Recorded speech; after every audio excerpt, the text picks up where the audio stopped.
کیسر کے تبختر کو روندا کسرا کا دھیرے چار کیا۔ قابل صد احترام پروفیسر چودھری ظفر اقبال کھٹانہ ایڈوکیٹ صاحب، principal Quaid Azam law college Sargodha, very honourable members of faculty, اساتذہ اکرام اور دل و جان سے عزیز طلباء و طالبات، السلام علیکم۔ اس سے بیشتر کہ میں آج کے موضوع اقبال کے حوالے سے کچھ بات کروں، میں اپنی انتہائی خوشی اور مسرت کا اظہار کرنا چاہتا ہوں کہ یقین جانیے کہ یہ بات میرے لیے اتنی خوشگوار حیرت کی ہے کہ آج کی ہیں وہ سارے ہی پہلی پوزیشن کے مستحق ہیں۔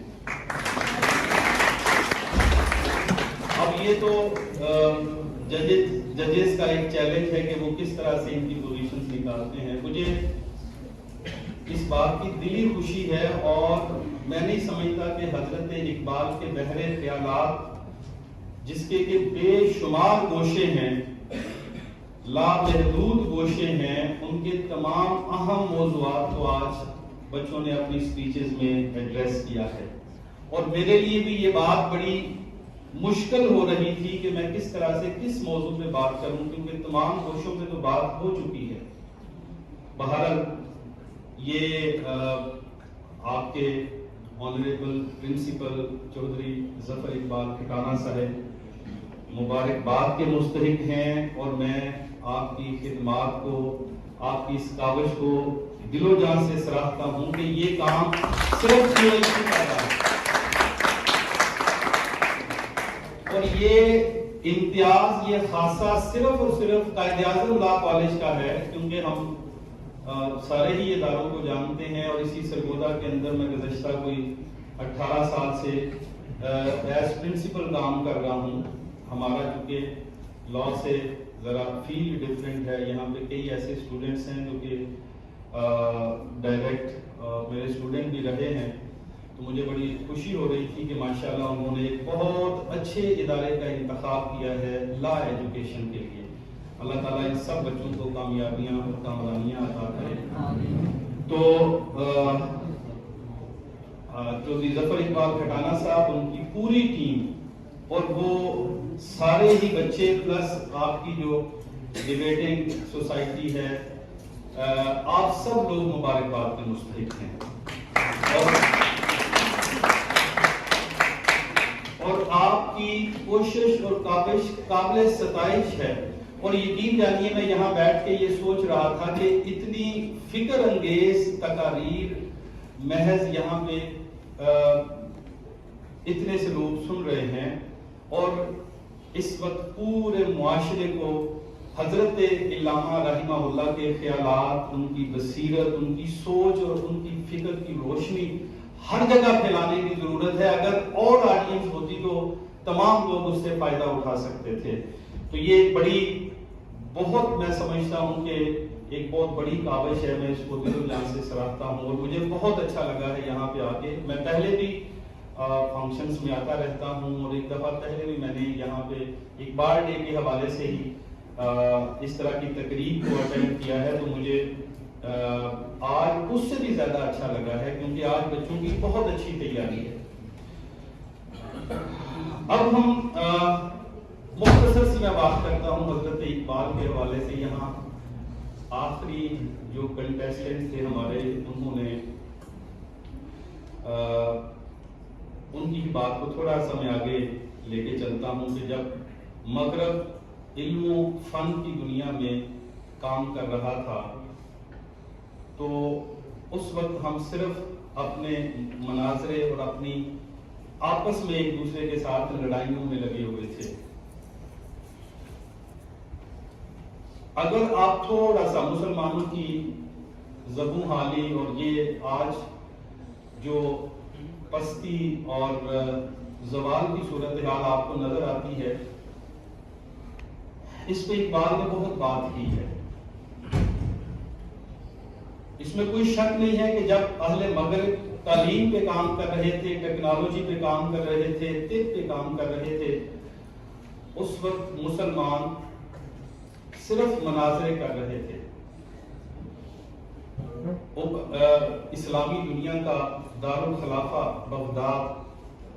وہاں پہ بے شمار مناظرے ہونا شروع ہو گئے اور روزانہ کسی نہ کسی موضوع پہ مناظرہ ہوا کرتا تھا۔ تو بات یہاں تک آن پہنچی کہ ایک دن بغداد کے 4 چوراہوں پہ مختلف موضوعات پہ مناظرے ہو رہے تھے۔ تو آپ ذرا ان موضوعات کو ملاحظہ کیجئے کہ ایک چوراہے میں یہ مناظرہ ہو رہا تھا کہ مسواک کی لمبائی 1 بالشت ہونی چاہیے یا اس سے کم۔ دوسرے چوک میں یہ مناظرہ ہو رہا تھا کہ ایک سوئی کے نوک پہ، کونے پہ کتنے فرشتے بیٹھ سکتے ہیں۔ کہیں پہ یہ مناظرہ ہو رہا تھا کہ جو گھٹنے سے اوپر کتنا کپڑا ہونا چاہیے۔ یعنی اس طرح کے موضوعات اور مناظروں میں ہم پھنسے ہوئے تھے۔ تو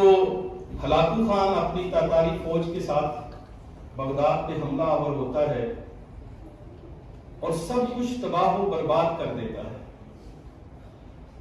جب خون کی ندیاں بہتی ہیں بغداد کے اندر، تو وہ لوگ جو یہ مناظرہ کر رہے تھے کہ کوے کا گوشت حلال ہے یا حرام ہے، ان کے مردہ گوشت کو کوے چن رہے تھے، ان کی کھوپڑیوں کے مینار بنائے جا رہے تھے، ان کی عزت و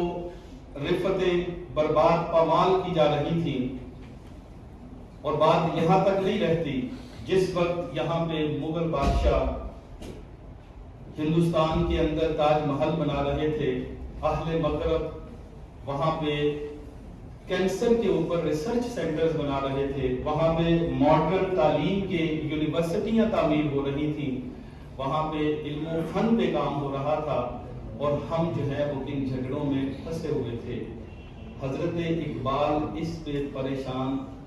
اور فکر مند تھے، اور ان کی اگر شاعری کا ہم احاطہ کریں تو ان کی شاعری کے 3 ادوار ہمیں نظر آتے ہیں جو مینلی موضوعات، تو بے شمار موضوعات ہیں جن پہ آپ بات کر سکتے ہیں، لیکن ادوار 3 تھے۔ پہلا دور ان کی شاعری کا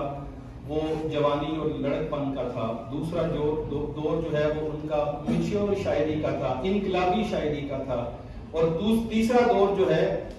وہ روحانیت کا۔ تو آخری دونوں ادوار میں حضرت اقبال کے مخاطب نوجوان ہی رہے ہیں۔ ان کو ہم جیسے ادھیڑ عمروں سے ایسی کوئی امید نہیں تھی، وہ آپ جیسے نوجوانوں سے امید لگائے بیٹھے تھے کہ یہی چراغ جلیں گے تو روشنی ہوگی۔ اور کبھی وہ یہ فرماتے ہیں کہ کبھی ہے نوجوان مسلم تدبر بھی کیا تو نے، اور کبھی حضرت اقبال یہ دعا کرتے ہوئے نظر آتے ہیں کہ جوانوں کو میری آہ سحر دے اور ان شاہین بچوں کو بالوں پر دے، خدایا آرزو میری یہی ہے، میرا نور بصیرت عام کر دے، میرا نور بصیرت عام کر دے۔